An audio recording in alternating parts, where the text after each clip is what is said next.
Salut à tous. Alors c'est officiel, je suis à la rue. Bon, pas exactement, je suis dans un hôtel, voilà, que j'ai trouvé pas très cher parce que je n'ai actuellement pas de logement.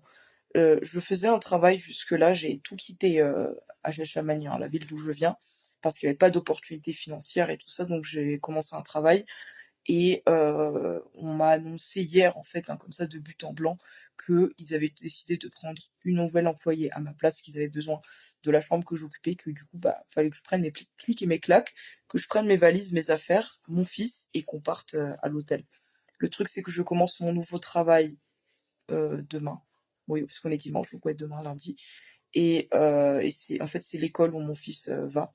Et du coup, le truc, c'est que on est à l'hôtel, tout ça, je peux même pas cuisiner, je peux même pas paquer une lunchbox pour lui, enfin je peux rien faire et en plus à cause bah j'ai problème avec l'immigration, j'ai toujours pas l'ID, hein, vous savez la fameuse carte qui me bloque, pourquoi je me suis encore bloquée en Éthiopie et au passage ben parce que je n'ai pas cette carte là et ben mon compte est bloqué.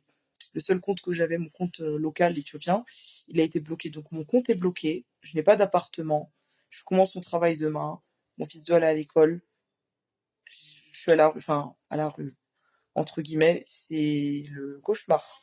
J'ai tout lâché ce que j'avais alors que je vivais dans une situation difficile en me disant que j'allais améliorer nos conditions de vie et au final, bah, je perds tout en fait et bah tout est à refaire.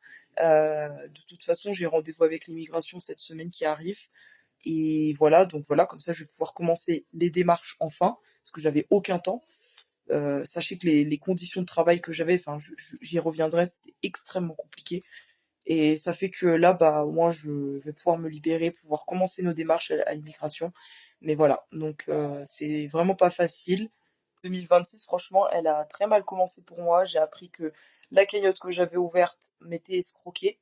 Ensuite, bah, il y a toutes les mésaventures qui sont passées entre-temps. Là, j'ai décidé de tout plaquer, partir à la capitale, et j'ai l'impression que ma situation, elle est pire que même au départ. Mais bon, c'est pas grave parce que du coup, on a réussi à ouvrir, avec un ami, on a réussi à ouvrir une cagnotte que je vais mettre à disposition pour enfin commencer ces fameuses démarches auprès de l'immigration. Et voilà, faut aussi que je réussisse à trouver un toit. C'est compliqué, franchement, je vais pas vous mentir, c'est compliqué, mais j'espère que d'ici quelques temps, on pourra repartir sur des bonnes bases parce que là, c'est plus possible. C'est plus possible de vivre comme ça. Je sais pas ce que l'ambassade de France fait, je sais pas ce que le gouvernement français fait, mais ma situation, la situation de mon fils ne s'améliore pas, elle s'empire de jour en jour, donc j'espère que on va réussir à trouver quelque chose. Les amis, la vie parfois prend des tournures totalement inattendues.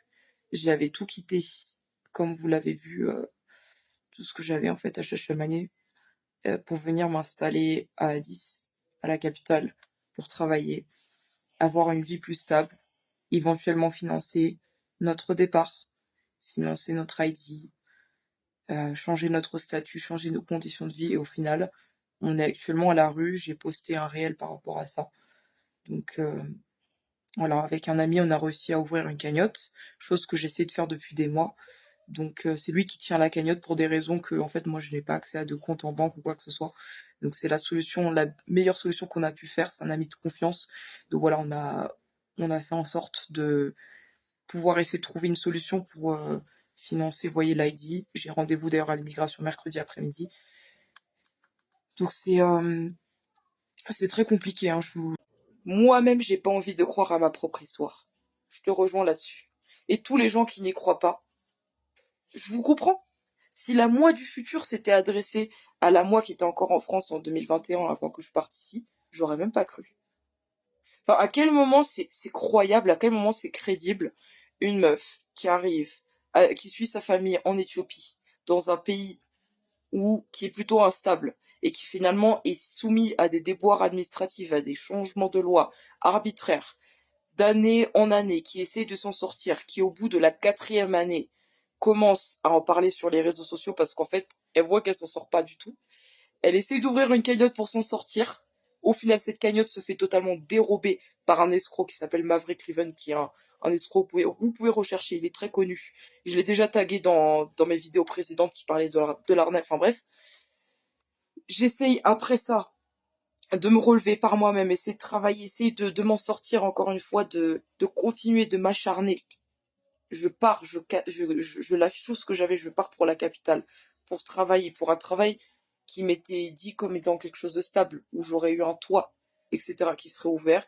Et au finalement, changement totalement des gens, changement des employés qui me disent prends tes affaires, on a trouvé une nouvelle employée qui sera beaucoup plus disponible que toi, qui travaillait de 6 heures du matin, pas je me levais, je travaillais de 6 heures du matin, j'allais me coucher dans les 22 heures, sans interruption, sans jour de repos.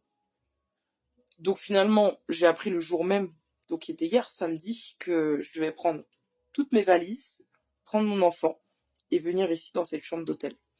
Et puis, sans parler du fait que je contacte l'ambassade de France depuis 2021, là où ma situation n'était pas aussi pire que maintenant, au niveau des amendes, etc. Je, pour ceux qui ont suivi, je leur demande de l'aide. On m'envoie chier en 2021. Je demande de l'aide récemment encore. Je les harcèle.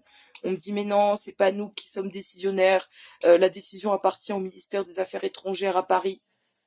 Même ministère des Affaires étrangères qui a été contacté par des amis à moi, par des abonnés également. Vous-même, mes abonnés, vous les avez appelés l'ambassade de France. Vous savez ce qu'ils vous ont dit.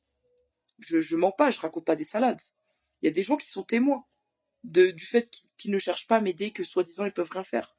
Donc voilà, au bout d'un moment, moi-même, j'ai même pas envie d'y croire. J'aimerais que ça soit un cauchemar et je me réveille et c'est un rêve, je me réveille, en fait, non, je suis encore en France et tout et j'aimerais tellement, je vous jure. Mais forcément, quand on n'a pas vécu cette situation, quand on n'a pas un degré de compréhension ou de compassion, forcément c'est fake.